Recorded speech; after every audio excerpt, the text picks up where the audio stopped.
कुमार जी की नीतीश कुमार जी का कैरियर खत्म है। मैं आपसे पहले भी कई बार कह चुका हूं, जब से उन्होंने सरकार को समर्थन दिया उसके बाद से नीतीश जी अब कहीं नहीं नजर आएंगे आपको। आने वाले 10 महीने में जब तक बिहार के चुनाव आएंगे तब तक आपको नीतीश कुमार जी ऐसे व्यक्ति घोषित कर दिए जाएंगे कि नीतीश कुमार जी का मानसिक संतुलन खत्म हो चुका है।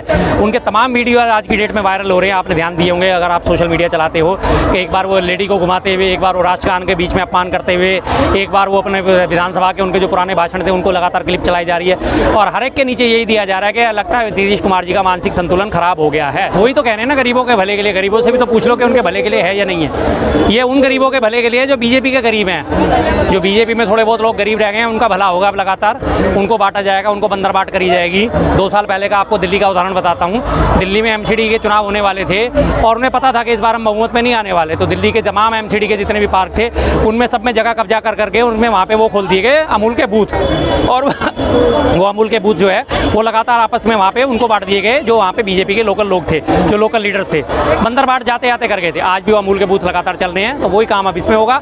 बीजेपी के जो थोड़े मोड़े जिला अध्यक्ष रह गए, महामंत्री रह गए, जिनको कहा जाता है कि पार्टी उन्हें ध्यान नहीं देती उनके ऊपर, संपत्तियाँ कब्जाई जाएंगी, उनको दी जाएंगी, बस हो जाएगा गरीबों का भला। तो क्या कैसे देखते हैं इसका फर्क पड़ने वाला है क्या नीतीश कुमार की राजनीति पर, क्योंकि कई सारे जो उनके नेता उन्होंने इस्तीफा दिया है? कुछ भी देते नहीं, अब इससे क्या होगा सर, सांप निकल गया, अब लकीर को पीटने से कोई फायदा नहीं। रही बात नीतीश कुमार जी की, नीतीश कुमार जी का कैरियर खत्म है। मैं आपसे पहले भी कई बार कह चुका हूं, जब से उन्होंने सरकार को समर्थन दिया उसके बाद से नीतीश जी अब कहीं नहीं नजर आएंगे आपको। आने वाले 10 महीने में जब तक बिहार के चुनाव आएंगे तब तक आपको नीतीश कुमार जी ऐसे व्यक्ति घोषित कर दिए जाएंगे कि नीतीश कुमार जी का मानसिक संतुलन खत्म हो चुका है। उनके तमाम वीडियो आज की डेट में वायरल हो रहे हैं, आपने ध्यान दिए होंगे अगर आप सोशल मीडिया चलाते हो, कि एक बार वो लेडी को घुमाते हुए, एक बार वो राष्ट्रगान के बीच में अपमान करते हुए, एक बार वो अपने विधानसभा के उनके जो पुराने भाषण थे उनको लगातार क्लिप चलाई जा रही है और हर एक के नीचे यही दिया जा रहा है कि लगता है नीतीश कुमार जी का मानसिक संतुलन खराब हो गया है।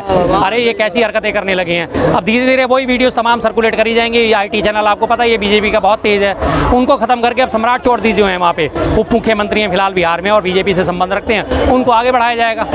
और वक्फ बोर्ड पे नीतीश जी 2 मुँह उसमें फंस गए हैं, सांप और छछूंदर वाली हालत हो गई है, उगले तो कोड़ और निकले तो आंखें गई, वो वाला हाल हो गया उनका। अब वो मुसलमानों के बीच में जाएंगे तो किस मुंह से जाएंगे, क्योंकि उन्होंने वक्फ बोर्ड का समर्थन कर दिया है, और हिंदुओं के बीच में जाएंगे तो किस मुंह से जाएंगे, क्योंकि उन्होंने सरकार को समर्थन दे रखा है। बस फंस गए वो। महिला भी तो शामिल है ना सर, मेंबर भी बनेंगे महिला, तो क्या दिक्कत हो रहा है? नहीं, मेंबर बनेंगी महिलाएं तो मेंबर पे उसमें कोई दिक्कत नहीं है जी। महिलाओं के मेंबर बनने से ना कोई परेशानी थी ना कुछ थी, ये सिर्फ एक शक्ल छोड़ा गया है कि महिलाओं को मेंबर बनाया जाएगा। तो अगर महिलाओं को मेंबर बनाया जा रहा है तो सिर्फ आपको एक ही कम्युनिटी की इतनी चिंता क्यों हो रही है? आज मुसलमानों की आपको इतनी चिंता क्यों आ रही है? हिंदू के जो हमारे तमाम जो बोर्ड बने उनमें भी जाके शामिल करो, उनमें भी गैर मजहबी लोगों को शामिल करो, उसमें भी लेडीज़ को शामिल करो, उसमें भी पारदर्शिता लेके आओ। एक वक्फ बोर्ड पे ही आप केंद्रित हुए बैठे हो। केदारनाथ बोर्ड है उसके भी ऊपर ध्यान दो, वैष्णो देवी श्राइन बोर्ड है उसके ऊपर भी ध्यान दो, तिरुपति का तिरुपति बालासानम बोर्ड है उस पर भी ध्यान दो, उड़ीसा में भी जो पुरी का है वो जगन्नाथपुरी का उस पर भी ध्यान दो। उनके ऊपर क्यों नहीं ध्यान देते आप? उन पर आप बात ही नहीं करते। अल्टीमेटली आपने यही करना है। और अगर इतने ज़्यादा मुसलमानों के खैर ख्वाह हो तो मैं बार बार फिर से इस बात को रिपीट करता हूँ कि पीछे अभी जो ईद गई है, ईद पे आपने उन लोगों के खिलाफ कैसे कैसे बयान दिए, जरा उन पर गौर कर लीजिए। अगर आपने सड़कों पर नमाज पढ़ी तो आपके डीएल रद्द हो जाएंगे, आपके पासपोर्ट रद्द हो जाएंगे। छतों पर भी नमाज अता नहीं करने दी जाएगी। होली साल में एक बार आती है, जुम्मा 52 बार आता है। अगर आपने स्वार्थ बिगाड़ने की कोशिश करी, जिसे रंगों से एलर्जी हो अपने घर में रहे, नमाज पढ़नी तो अपने घर में पढ़े, बाहर ना निकले।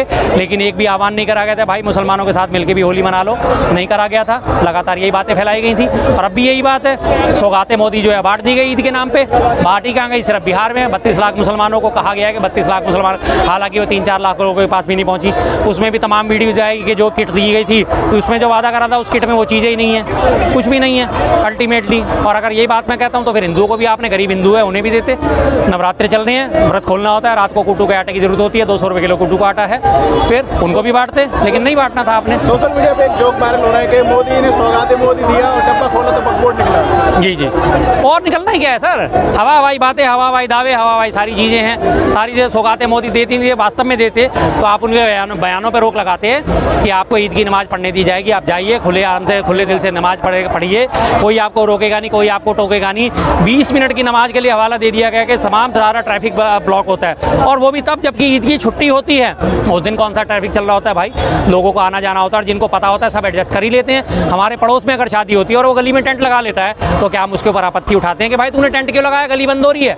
कोई दिक्कत नहीं, हमें पता है कि हम इधर से नहीं निकल सकते, हम इधर से निकल जाएंगे। अगले के घर में फंक्शन है यार, शादी है, कोई बात नहीं, निपटा लेगा। अगले के पास बैंकेट हॉल बुक करने की जगह नहीं है तो गली में टेंट लगा के काम कर रहा है। तो सेम चीज़ यही होती है। ईद की नमाज नमाज होनी थी, एक दिन होनी थी, 20 मिनट की नमाज होनी थी, क्या फ़र्क पड़ना था। सौगातें होती तो मोदी तो असल में वो होती जब आप उन्हें नमाज पढ़ने का अधिकार देते, आप उन्हें डराते नहीं, उन्हें धमकाते नहीं, ये थी ना सौगातें मोदी तो। शर्मा जी, लालू प्रसाद का एक वीडियो वायरल हो रहा है पुराना, वो तो इस वक्फ बोर्ड पे मतलब कड़ा कानून बनाने की बात कह रहे थे जी, तो ये तो समर्थन में थे कहीं ना कहीं एक तरीके से। कड़ा कानून बनाने की बात कर रहे थे, लेकिन वो कड़ा कानून बनाने की उन्होंने एक ही लाइन तो प्रचारित करी, पूरा बयान तो प्रचारित करो सर, पूरा बयान तो प्रकाशित करोगे। उन्होंने पूरी बात क्या बोली थी, उन्होंने जो पूरी बात बोली थी वो तो प्रकाशित करोगे। इस तरह का जो फ़ायदा उठाते हैं, गलत लोग इसका जो फ़ायदा उठा लेते हैं, उसके ऊपर कड़ा कानून बनाने की बात करी गई थी उन्होंने, ना कि ये कि वक्फ बोर्ड पे ही कड़ा कानून बना दो और वक्फ बोर्ड की संपत्तियों का विकेंद्रीकरण करके सरकार उन्हें अपने कब्जे में ले ले, इस पर बात नहीं करी थी। पूरा बयान तो इन्होंने कभी दिया है नहीं, जैसे आलू से सोना बनाने वाला बयान सबको पता है मोदी जी ने दिया था, राहुल जी ने उसे कोट करा, चेप दिया राहुल जी के साथ कि राहुल जी ने ये बात बोली है। अल्पसंख्यकों वाला जो बयान दिया मनमोहन सिंह जी ने दिया था कि पहला संसाधन अल्पसंख्यकों का, जिसमें हमारे मुसलमान, जैन, सिख, बौद्ध सारे शामिल होते हैं, सारा काट दिया। अल्टीमेटली एक लाइन छोड़ी गई कि मुसलमानों का पहला हक है। तो ये तो बीजेपी जो क्लिप कटुआ पार्टी है, काटती है। अगर सीधे सीधे सवाल करें तो ये वक्फ बोर्ड जो बिल जो पास हुए हैं, क्या ये सही में मुसलमानों के हित का होगा या नहीं होगा? ये बीजेपी के हित का है, ये मुसलमानों के हित का नहीं है, बीजेपी के हित का है। बीजेपी अब इससे फ़ायदा उठाएगी, बीजेपी इसमें तमाम जहाँ भी बोर्ड बनेंगे उसमें अपने लोगों को बिठाएगी, अपनी मनमर्जी चलाएगी, लोगों के, मुसलमानों के, गरीब मुसलमानों के उत्थान के नाम पे ज़मीनों को कब्जाएगी। और उसके बाद वो अभी तो इन्होंने बात करी कि हम उस पर शॉपिंग मॉल बनाएंगे, हम उस पर घर बनाएंगे, हम उन पर दुकानें बनाएंगे और मुसलमानों को देंगे। आने वाले टाइम में देखते हैं कौन ये ज़मीनें कब्जाने के बाद कितने मुसलमानों को ही देते हैं। अगर आपको वास्तव में इनकी इतनी चिंता थी तो दिल्ली में सारी की सारी ज़मीन डीडीए के अधीन है। अगर आपको दिल्ली के मुसलमानों की, गरीब मुसलमानों की इतनी चिंता थी तो डीडीए से ज़मीन लेके आपने क्यों नहीं कॉलोनियाँ बसाई, क्यों नहीं मुसलमानों को घर बांटे, क्यों नहीं उन्हें दुकानें बांटी, क्यों नहीं उन्हें शॉपिंग मॉल बांटे, क्यों नहीं कर सकते थे ना। तमाम राज्य सरकारें जो होती हैं, लैंड जो है उनका राज्य सरकार का मसला होता है। किसी भी राज्य के मुख्यमंत्री जहाँ पे लगता है कि आपको यहाँ पे गरीबों को साथ जुल्म हो रहा है, गरीब मुसलमानों के साथ जुल्म हो रहा है, आप राज्य सरकार के मुख्यमंत्री को बोलिए कि भाई तू ज़मीन दे, इन मुसलमानों का हमें उत्थान करना है, इनके लिए हमें दुकानें बनानी है, इनके लिए हमें शॉपिंग मॉल खोलने हैं, इनके लिए हमें मकान बना के देने हैं, ज़मीनें प्रोवाइड करो, हम बना के दे रहे हैं। सरकार ने कभी कदम नहीं उठाया ना। लेकिन शर्मा जी, अभी जो नीतीश कुमार के तमाम जो नेता है, मुसलमान नेता, वो लोग इस्तीफा दे रहे हैं कल बिल पास होने के बाद, क्या लग रहा है? कोई फर्क नहीं पड़ेगा जी, अब इन चीज़ों से कोई फर्क नहीं पड़ता। सांप निकल चुका है, अब लकीर पीटे जाओ, लाठी तोड़ने की बात आएगी, लाठी ही टूटेगी, सांप तो जा चुका निकल के, खत्म हो चुका वो। नीतीश कुमार की राजनीति में क्या प्रभाव पड़ेगा? नीतीश कुमार जी को तो खत्म कर दिया इन्होंने, दो धारी तलवार से नीतीश कुमार को चला दिया। नीतीश जी समर्थन देके भी फंस गए और समर्थन लेके भी वापस फंसेंगे। अब उनका कुछ नहीं होने वाला। 12 सांसद उनके साथ हैं। आज अगर वो समर्थन वापस भी ले लेते हैं तो 288 सांसदों का समर्थन हासिल है आज बीजेपी को। 288 में से 12 गए, सर कितने बचे? 276 बचे, 272 सरकार को चाहिए, वो भी कोई फर्क नहीं पड़ने वाला। बस तो बिहार की राजनीति में क्या प्रभाव पड़ेगा? नीतीश जी खत्म, नीतीश जी खत्म। 145 थे, 145 से 175 हुए, 175 से 45 रह गए और आज वो बचे हुए 45 भी उनके पास नहीं रहेंगे। बीजेपी ही फायदा उठाएगी इसका, और कौन का उठाएगा फायदा? जहाँ जहाँ इसने अपनी सहयोगी दलों को खत्म करा, फायदा बीजेपी ने तो उठाया।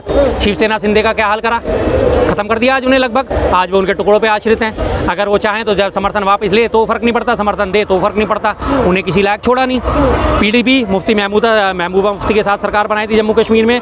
जब तक सरकार बनी रही, जब तक तो महबूबा थी, उसके बाद वो आपने सबने देखा कि महबूबा का हाल क्या हुआ।